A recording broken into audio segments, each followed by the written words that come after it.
This isn't exactly what I wanted to do. But we already had this canteen in place. Had a wall just the same as that, just there. And I was going to turn this into an eating area, and it may well end up that way. Here, I was going to build a new kitchen, 2 showers, disabled shower, toilets, change rooms, big smoking area where you can put your spits, smokers, etc. And eventually move that away and then put a whole row of toilets in there. But that's not now. What are we doing? That's 100 mil. Normally that's enough if you're not on black soil. We're on black soil. And to do it properly, and I'm only doing it half-hearted, to do it properly, we should have a foundation that runs all the way around, X mil by X mil. And it's meant to have a trench that goes all the way across to there and all the way back across to there. And have the Rio in it. Well, I'm going with the Rio. And because black soil lifts all the time. All the time. I mean, it'll dry out and get wet. And the expansion in the black soil is really quite extreme. And it tends to exercise the concrete to the point that it cracks. So I've had a look at some of the other slabs around here. It'll be about this thickness, so I'm not overly fussed. Point is, how did we get to do this? Well, it's like this. I wanted about 120 mil. This is 100 mil. There we go. So that's about 115 there. So it's a bit more than that. I mean, this thickness. And that there's about 200 by 200. And the idea is the slab has a nice thick rim that'll run around it, so that if it has to lift, it has to take the whole 200 by 200 mil slab. So it shouldn't crack around the edges. And I've cleaned in all the way around there, and I've run this one off to about here. So I figure that's about as far as it needs to go. They're not driving vehicles on it. So we have a falls away from there down to there. I didn't want to have to move a great deal of soil, so I got this point at the height that I wanted, and I have to dig that in, obviously, which I've done.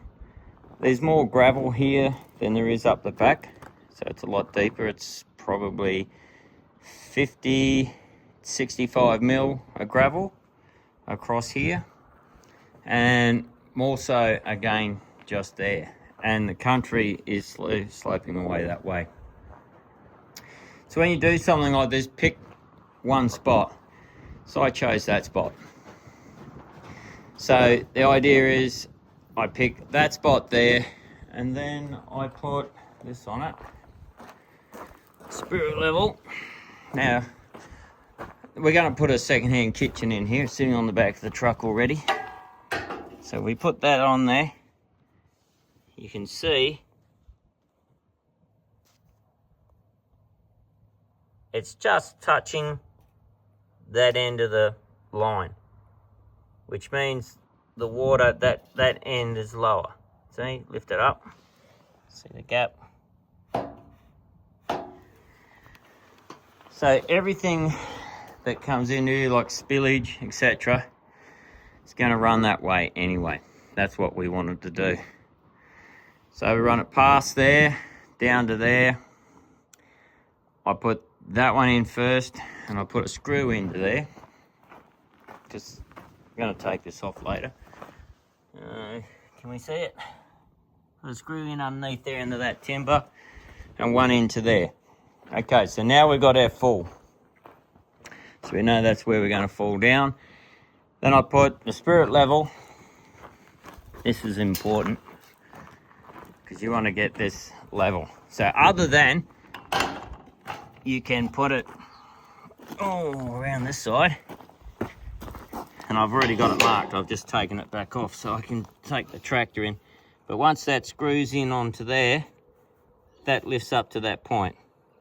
So as you're setting this up, you use your spirit level or something, move that up and down till this is touching that, put your screws through. So now that has to be level running across that way.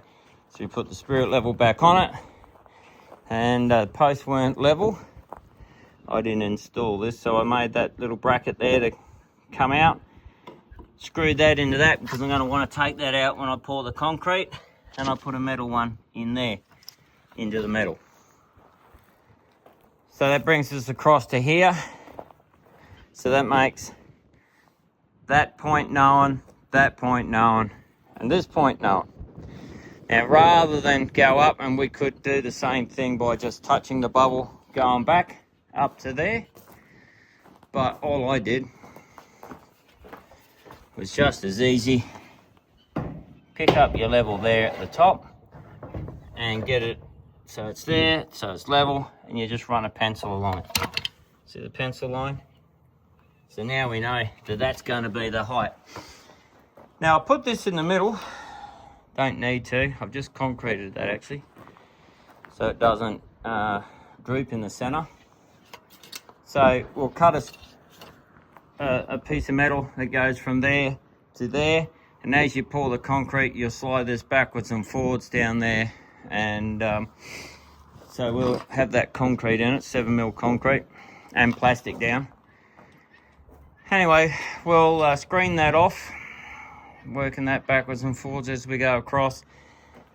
Because it's just Kylie and I doing this, it's going to be a real headache having the truck come back out to pour just another tiny little slab. So this is 6 by 8 meters, and is that right? 6 by 7 meters. And so I thought, well, permanently leave that in there. So I hollowed out a bit underneath, same deal, give it that bit of extra strength, that'll stay in there. And so we'll pour that side first, then we'll come back on this side, same thing, and we'll screen that off going down to there. So now we'll be able to screen from this timber to that timber, and we'll screen across, then we'll trowel that back. We've got our line going across the back of the timber, the tin, because the plastic's going up there, remember that, so it's not spewing out the back. And we'll be able to take our line off of that pencil line, and we'll be able to just screen this forward. Once that bit gets done, we're rock and rolling again. And so where I'm at now is I'm going to give this a bit of a wash down, like wet it. I got that bit of gravel that's sitting just there that has to go into here because it's so much substantially, like you can see, that timber or that bearer just there is actually touching on the ground, and this one you got probably 75mm gap under it. Good for the foundation, I don't have to dig, but it means I've got to build up the rest of this. So this slab will probably be about an average of probably 135mm deep. And that one will be about 120 deep. What else do you need to know? The weld mesh, just lay it down. We got the razor cups for it. So it's going to be 100mm deep. And the little, I don't think they're there, they're still in the car. The risers, they're just a little plastic cap. Ours is 50 and 65, so you just pick the 55 measurement and you just stick them under, so they'll be 50mm off the floor or off the ground. This end will be 65. Lay your mesh in over the top of the plastic with your risers there, and that means that the weld mesh should literally come up to about the bottom of this here. You can weld to that, you can not weld to that. It's not going to make any difference. Like I said, we're going to leave that in the concrete. So I'll give this a wet down, and then all I'll do is I'll just drag that bit of metal across tomorrow, and that'll get that all smooth, trench out the last bit, pack all this down with the tractor, probably that little buggy even, and then pick up the telephone and call in some concrete and get it finished. Same thing here.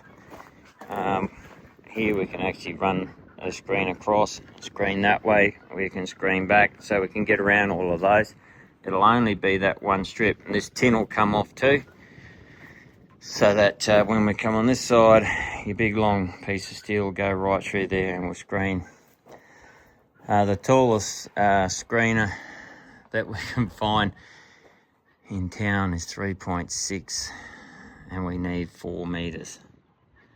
So we'll just cut a bit of this 50mm at 4 meters and we'll use that. Hope that makes sense. And then we'll set up a kitchen in here, second-hand kitchen. Probably buy all new bench tops for them. So this side will be our merchandise and that side will be for food.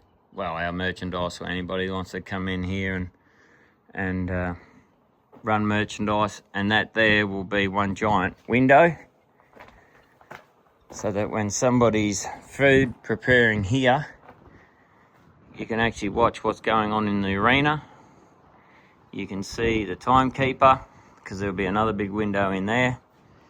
And like today, it's a bit breezy, but it's not cold, but it will be. Be nice and warm in here, and you can see everybody out there, what's going on. It'll be lovely. And we might put roller doors at the front. Don't know yet. Anyway. That's what we're doing, and that's how you do it.